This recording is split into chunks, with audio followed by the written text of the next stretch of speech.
Assalamu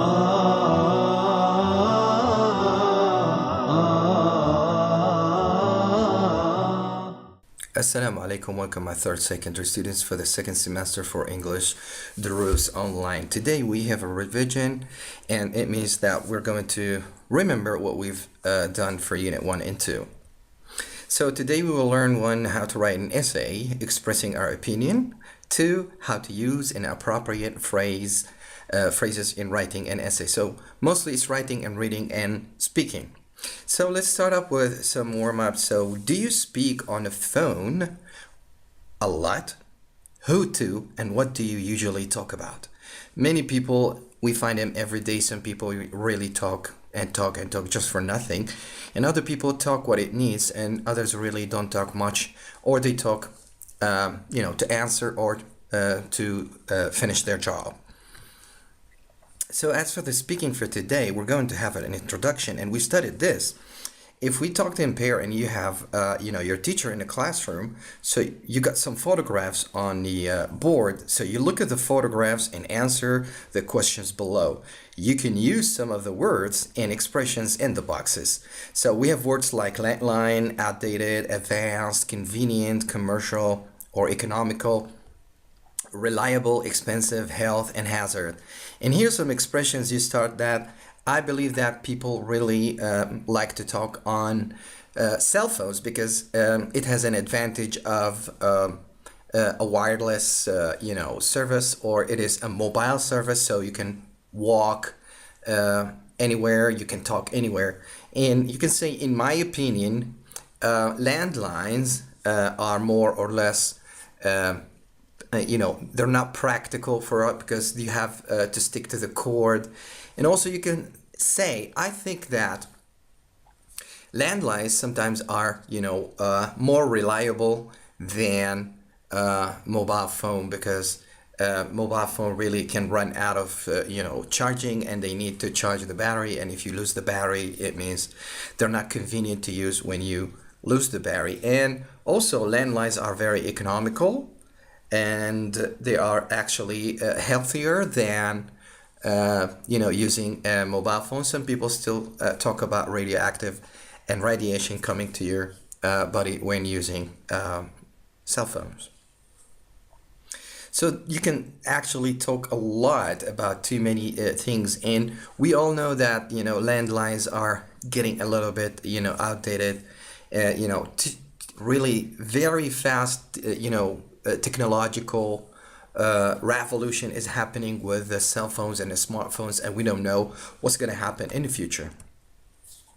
So if you, like me, were with cell phones or against cell phones, or you were with landlines or against landlines, you have to say your opinion, you have to defend your opinion. So let's take these two photos. Photo A1 with a young man on the street with a backpack on his shoulder and talking on his cell phone, and the other guy seems like he's in a job and he's talking and using a landline. Most of the time, a cell phone is a personal thing, and landlines are used or still used in the job, so, or in any company. So for the situation, if you choose to be student A, photographs A and A2 show two people using different kinds of phones, compare the photographs, and say what the advantages of each kind of phones are. So student B will ask a question: which kind of telephone do you use more often? So your landline phones and mobile phones. So if we take a draft or a rough sample of some speaking, if you are with or against using mobile phones. Both landline phones and mobile phones have advantages. For example, a landline phone does not have a battery that needs to be recharged like a mobile phone. Also, you don't have to worry about having good reception. It is more reliable and less likely to be cut off. Some people believe that it is outdated, yet it is a convenient and economical means of communication with others. On the other hand, A mobile phone bypasses the local telephone infrastructure and may still work when landlines are not working. In my opinion, it is an it is an advanced means of communication. The main advantage is that it is portable, which is very useful in emergencies, example, accidents. Other things you can do with a mobile phone are sending text, messages, taking photos, and accessing the internet. Nevertheless, there are reports that link heavy use of mobile phones with certain types of cancer, thus posing a health hazard.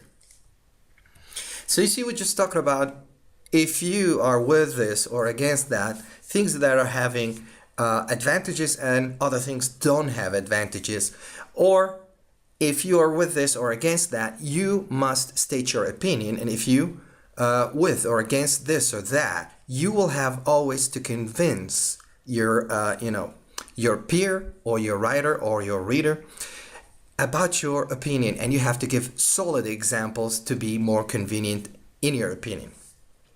Now we got some words from the text, so let's remember to choose the word or phrase that produces a grammatically correct sentence. One, we say, however, he has plenty of money, although he has plenty of money, even he has plenty of money, or despite he has plenty of money. And of course, the first one goes for although he has plenty of money, he doesn't spend much. You remember, we're just now offering you a revision class. Now take this soup away. It is too cold to eat. It's so cold to eat. It's enough cold to eat, or it's such cold to eat. And of course we say it is too cold to eat.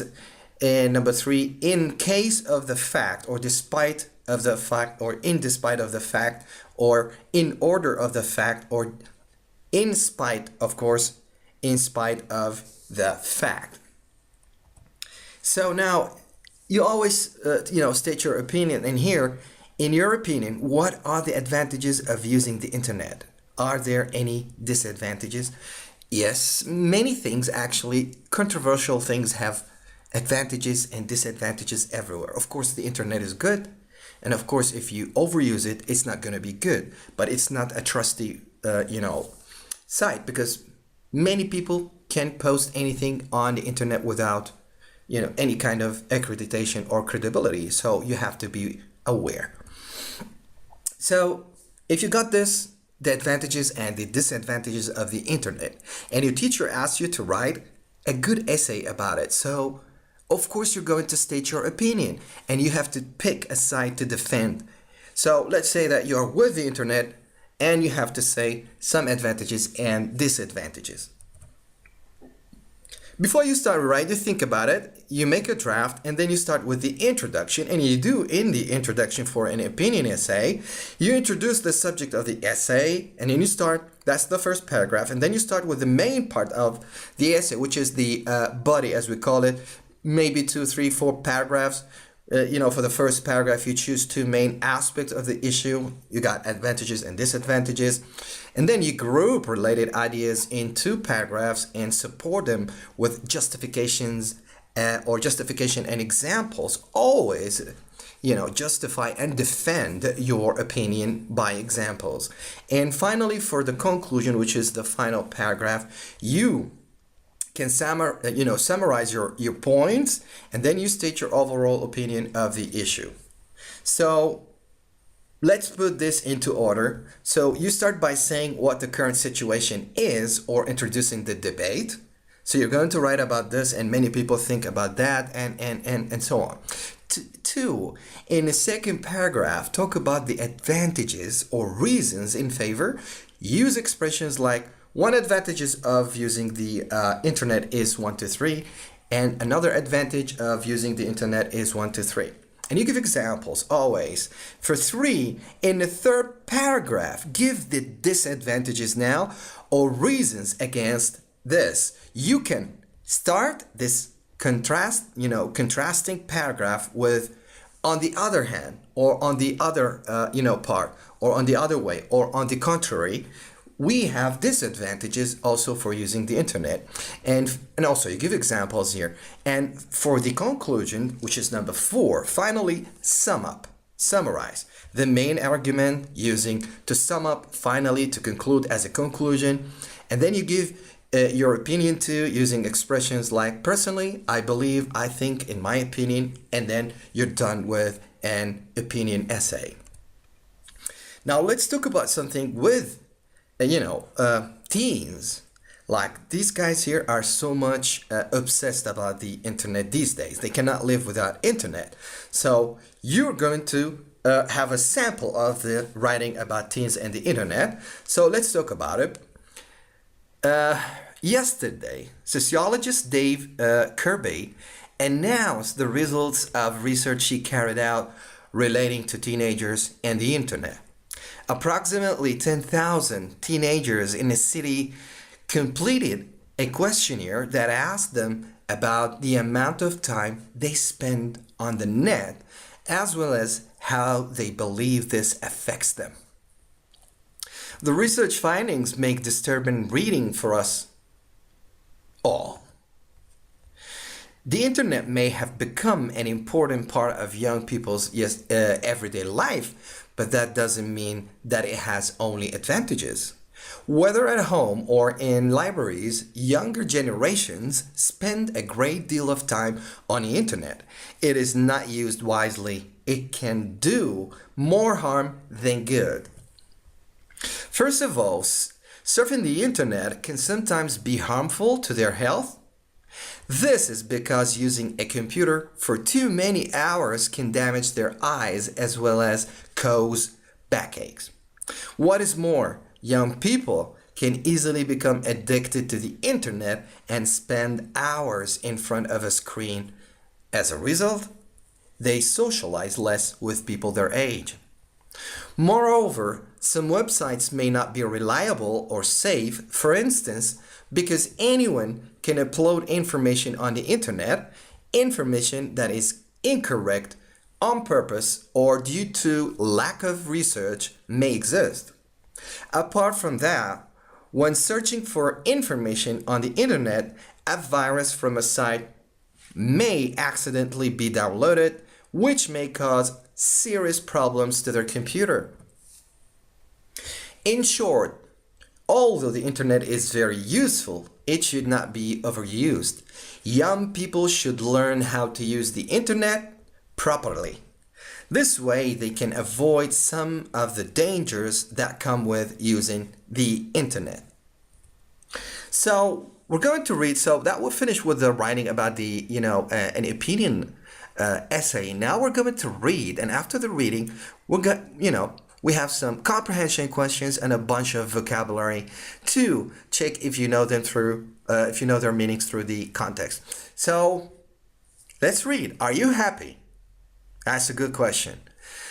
Everyone wants to be happy, but it seems that not many people can achieve happiness. It is not surprising that people who have a large circle of friends are usually happier than those who do not have much of a social life, and that healthy people are happier than sick people. What is surprising to most of us is that disabled people have the same possibility for happiness as the rest of us do. Even people who have been seriously injured in an accident describe themselves as happy 3 weeks afterwards. We have a naive belief that happiness means that nothing ever goes wrong. In order to be happy, we need to come to terms with a few truths.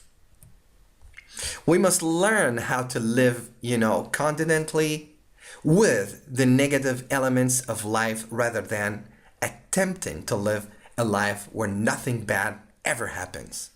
A professor at the University of Chicago, which is Mihaly Csikszentmihalyi, something like this, has spent a great deal of time researching happiness and has provided us with some food for thought.